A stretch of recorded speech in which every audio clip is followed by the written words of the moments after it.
Pelo sinal da Santa Cruz, livrai-nos Deus nosso Senhor dos nossos inimigos. Em nome do Pai, do Filho e do Espírito Santo. Amém.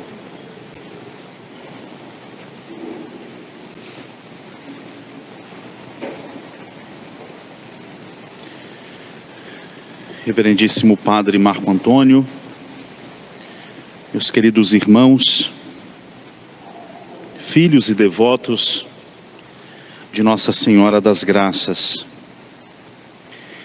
Entre as obras da natureza e as obras da graça, existem sempre grandes semelhanças, pois o mesmo Deus Criador é Ele, o autor de toda a graça.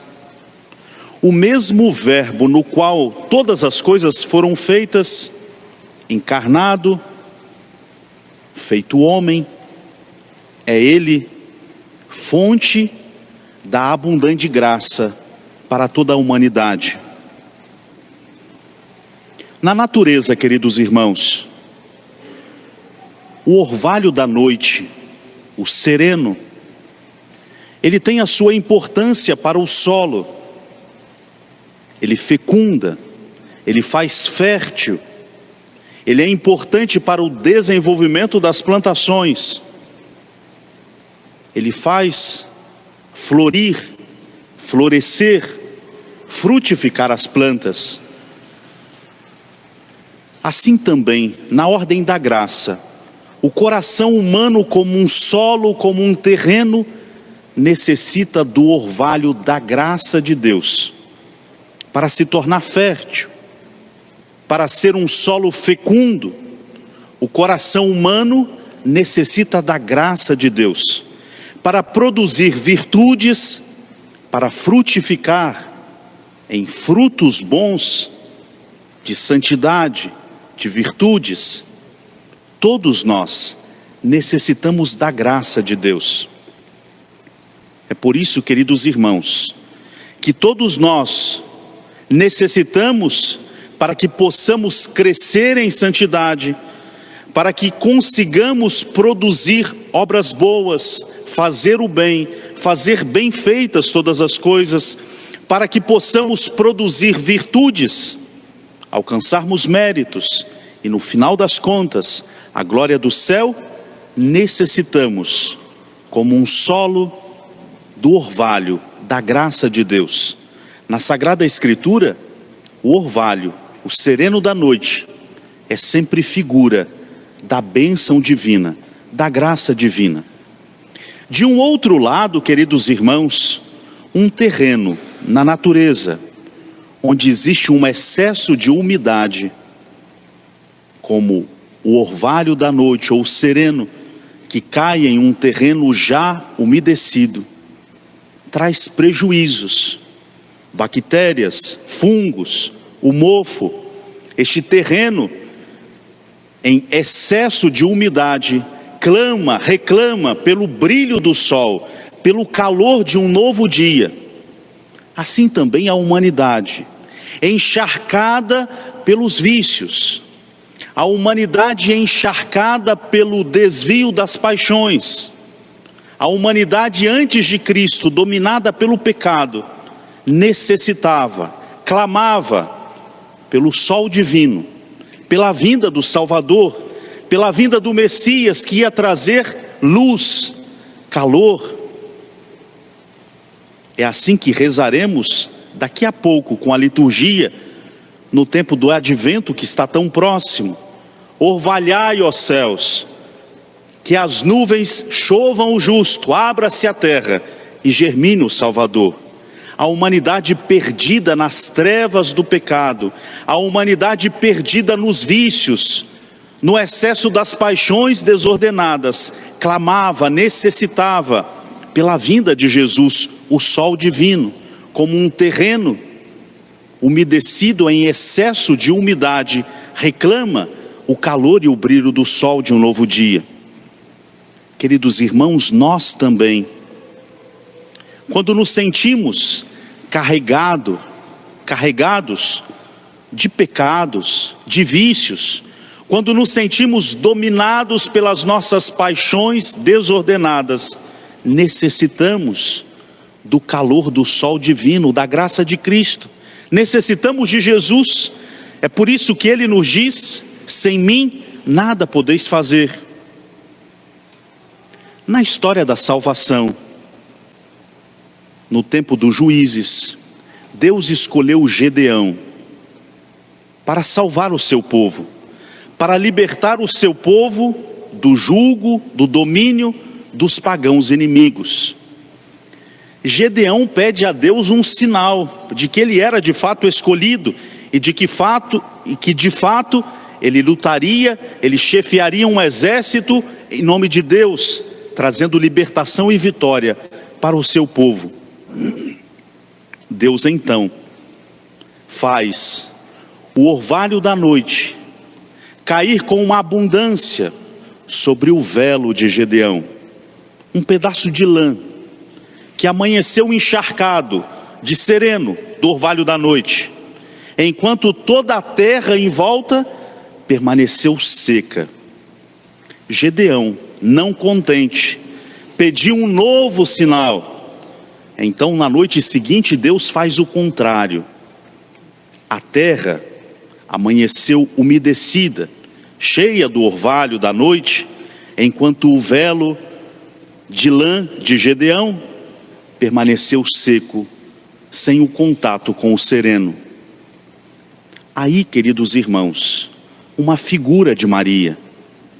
Enquanto a humanidade permanecia seca, sem a graça de Deus, enquanto a humanidade perdida nas trevas ansiava como um deserto pela vinda do Messias, pelo Salvador, pelo Redentor, Maria foi aquela que, repleta da graça de Deus, nela abundou a graça de Deus, nela a graça de Deus caiu de forma plena. Por isso, ela é toda formosa, ela é toda bela. Por isso Maria é imaculada desde a sua concepção, antes mesmo da vinda do Messias. A terra permanece seca, sem a graça salvadora de Cristo. Maria é o novo velo de Gedeão, encharcada pela graça de Deus, cheia de graça, plena de graça, e por isso toda bela, toda formosa, imaculada, a Santíssima Virgem Maria.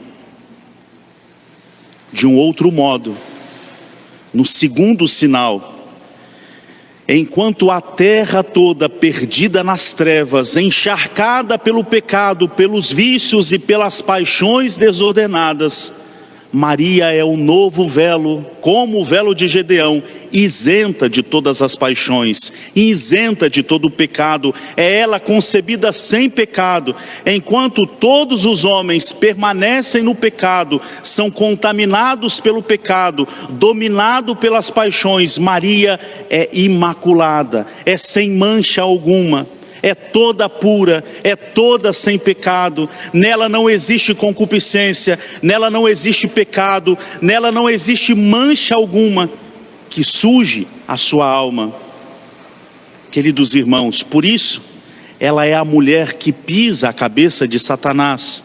Ela é aquela mulher prometida que traz para o mundo uma descendência salvadora. A descendência de Maria é Cristo, e em Cristo, ela gerando Cristo, gera uma multidão de filhos, formando a família de Deus, aqueles que vão ser libertos de Satanás, aqueles que vão ser libertos do jugo do pecado, dos vícios e das paixões. Queridos irmãos, para nós, o que importa? Que lição podemos tirar desta figura de Nossa Senhora, o novo velo de Gedeão? Importa, em primeiro lugar, uma confiança absoluta, uma confiança filial em Maria, porque ela é cheia de graça. Enquanto o mundo clama por graça, por salvação, Maria está plena da graça de Deus. Ela tem os seus braços abertos para derramar sobre nós a graça, porque ela é cheia de graça. Enquanto nós somos terra seca, como um deserto árido, que nada produzimos, que não conseguimos praticar virtudes. Maria é aquela que é cheia de virtude. Enquanto nós não conseguimos praticar nada de bom, parecemos como terra seca, dominados pelo pecado. Maria é cheia de graça e pode nos dar a graça, pode nos encher de graça. Então, corramos ao trono da graça, corramos para os braços de Maria, para que nós possamos, como um terreno fecundado pelo orvalho da noite, nos enchermos de graça, sermos fecundados por Maria, para que recebendo dela graças, nós possamos frutificar, fazer florescer em nós virtudes e obras boas. Em segundo lugar, enquanto Maria é preservada de todo o pecado, peçamos a sua intercessão. Estejamos com Maria, mais do que simplesmente confiar, estejamos com ela para nos libertarmos do pecado.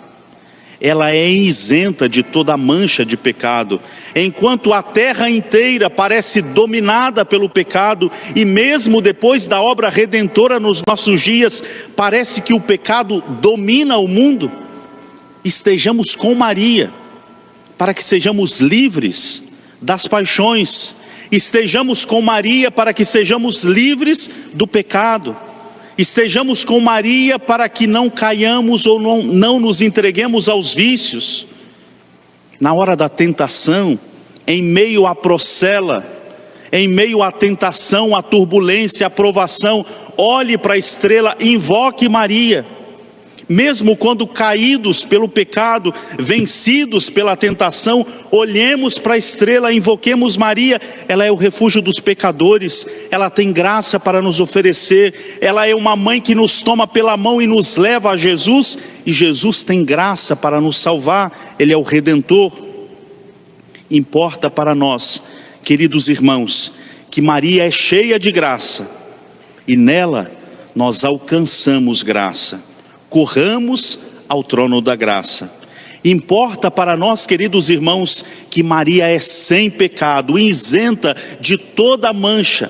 Por isso, estejamos com ela, façamos parte e não saiamos da família dela, da descendência da mulher que pisa a cabeça de Satanás, para que com ela, na descendência dela, alcancemos depois desta vida a vida eterna do céu.